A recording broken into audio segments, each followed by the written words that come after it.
Well, President Uhuru Kenyatta's directive that uniforms of disciplined forces in the country will exclusively be made by National Youth Service is good music to the ears of cotton farmers in the country. The question that then, of course, many will be asking is how the government will ensure that indeed the raw material for the fabric that will be used to make uniforms for disciplined forces across the country actually come from the farmers in this country and not imported outside the country. Well, we are here in Uyoma, that is Siaya County, where farmers here are actively involved in cotton farming. I'm Nixon Chebuche. I work with the AFA. AFA is Agriculture and Food Authority.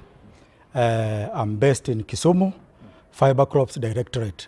Given the history of cotton farming in the country, yes, what then is being done to ensure that farmers can actively embrace cotton farming? Because what we saw in the past is that farmers could actually farm, get their cotton, but one, the market is not there, and if it's there, the middlemen are actually extorting the farmers, and the farmers are not getting enough from their toil. Right from production, we are providing cotton seed.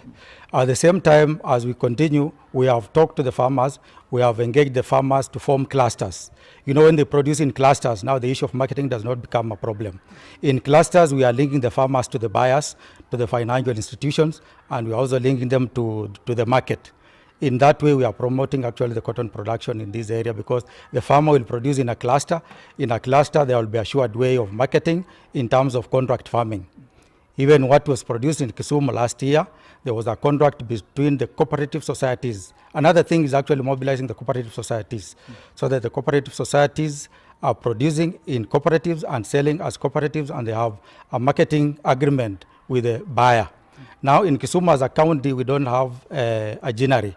So the buyer currently was Salawa Ginnery. Salawa Ginnery is right from Baringo area, and that's where we are selling them. And it is us who have linked, as a Fiber Crops Directorate, we have linked the farmers to the buyers.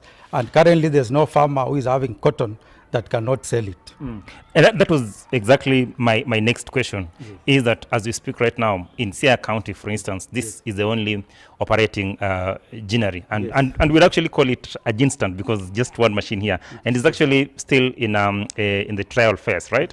In Kisumu County, we don't have a ginnery.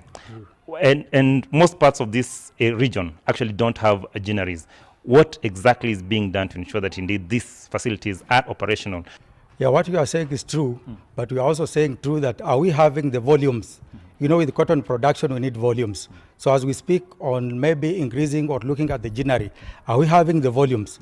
So finally, my issue is we need to concentrate first on production. Once we have volumes, all other things will just come by themselves. Probably the question I would ask is that do we have the volume in this region? Currently, we don't have the volumes. That's why I can say. We don't have, because we are not even sustaining this one gin stand, but we are not sustaining it because from their volume of maybe 8,000 kilos, we cannot make it because we cannot get that. So to me, we are not even sustaining this single gin stand. So we don't have the volumes. So the best thing is actually to be in the field, to get the volumes. And the ginnery, the issue of selling, the issue of marketing, you see, cotton is actually so lucrative. If somebody can come from all the way from Salawa, all the way from Makweni, and still making profits, that means it is actually profitable. So the thing is, are we having the volumes so that we can now go and cry for the ginneries? What happened? Because this region, when I was traveling to this region, fantastic soils, the black cotton soils, favorable for cotton farming, and all the way up until Busia. What happened that farmers in this region actually discarded the practice or the activity of cotton farming? This was the heartbeat of cotton production. And it is true, we all agree that there was a time there was cotton and it reached at the peak. Then because of the marketing issues, because of the liberalization, it actually came down. So when it came down, it is now when we came in to uplift. So we are actually in to revive the cotton production in this area. And that's why we are even seeing the ginnery as part of the reviving program. That's why we are seeing coming up with the clusters as part of reviving program. That's why we want to have the farmers in groups, producing in groups. Most of the farmers are forced to sell their produce across the border in Uganda and what have you. And the sad bit of it is that when they're selling the seed cotton, they're selling everything, including the cotton seed. Then they have to start again. they have to come to your office and actually get free seeds again. The issue of selling across the border, actually, that I said we are also doing the regulation. Part of the regulation is that we have to regulate the industry. That means we have also to restrict the selling, because you must buy when you have the license. You have to sell when you have the license. So it is us who do the license for those who do the buying. It is us who do the license for those who do the transportation. And we are also having those surveillance even across the border to ensure that we are not having a product going across or coming in. So we are also doing that surveillance to ensure that our cotton does not go there. But it's also not even enough to be taken there, because whatever that is around is actually being moved from this place. And as the farmers, maybe from this opportunity also I can urge farmers, they are just saying that there's no market. Is it true that there's no market? Because those who have cotton, they have never missed where to sell. And that's why we are there to link them to the market. In terms of numbers, how much are we producing in this region, and how many farmers are involved in the production of cotton in this region? Currently, like in the last season, we had 50 tons that we produced from the farmers. The 50 tons came from about 100 acres that we received from Kisumu as a count alone. And you can see 50 tons is close to 2 million that just came to the county, just from the seed cotton, 2 million in the county. And that's only just about the 50 acres. So the 50 tons. That means if we can produce, and we have a potential of about, my aim this period, that we can develop 3,000 acres. From the 3,000 acres, at least we shall get enough income to the country, to the county, not country. With the President's directive, no doubt it creates a massive market for farmers, massive opportunities for farmers in this region. As a person who is directly involved in development of the crop in this region, are we confident enough that going forward we'll be able to actually satisfy the demand that is going to be created? I have the confidence that we shall move out. We shall not satisfy it immediately, but I have the confidence that we shall move and get it, because we are right on the ground, we are right with the people, we are right with the producers. The potential is there. So once the potential is there, it just needs us to be on the ground and fully, then the cotton revitalization will actually be on. And I'm sure we shall meet that among the big four, as the President said. When you are born, at least you meet cotton at that time of birth. When you are living, at least you are close. That means you are with the cotton. And when you die, you are also sent away with at least a cover of a cotton. Thank you very much, Nixon. A fantastic place actually to end our conversation with Nixon. But of course, the people who are directly involved in cotton production in this region is farmers. And of course, farmers, a number of challenges they face even as they go about their activities. As a farmer of this region, and we actually told that this is one of the regions that is actually producing large volumes of cotton in this region. What challenges are we meeting even as we go about activities? The most challenges these farmers are facing is on the side of that capacity in terms of managing their farms, timely management of their farms. Take, for example, a farmer wants to plow. The plowing machineries is not there with that farmer, and sometimes it's almost raining. So a farmer cannot meet that timely management of his farms. Apart from that, having plowed, planted, then this issue of chemical application. Most of the farmers are not in ability to purchase chemicals. Some can do, but the information pertaining to the right chemicals to be purchased is also another challenge. Another thing that is these farmers are also facing, in these regions, farmers are using millions and thousands of shillings to manage their farms, but the unreliable rainfall cannot make them get good return. Farmers in this region, they produce as much as they can.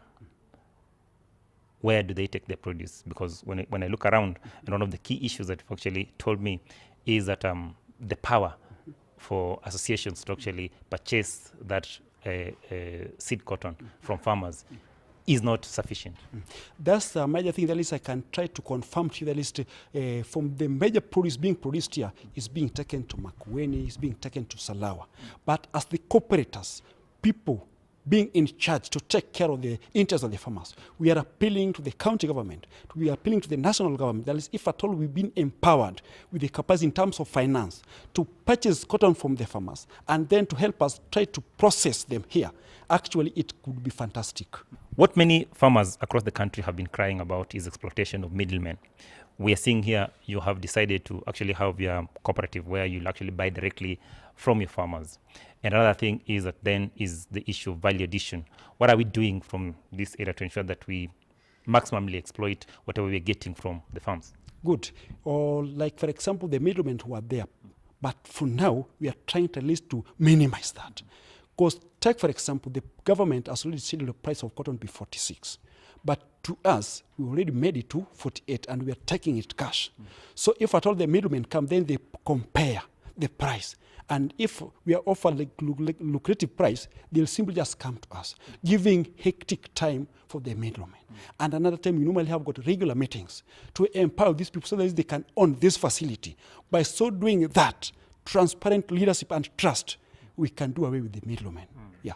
What is this that can actually be done to ensure that indeed we embrace this activity? The only thing that can be done is a matter of contracting farmers through a workable contractual framework agreement, which can try to empower farmers. If we, like for example, get potential investor, somebody who can equip us with finance, then we give these farmers in terms of soft loans. Under agreeable framework, we can really try to increase the production. The farmers here are really willing, but if at all they can be boosted a little, then we can as well reach somewhere. Cottons give good return.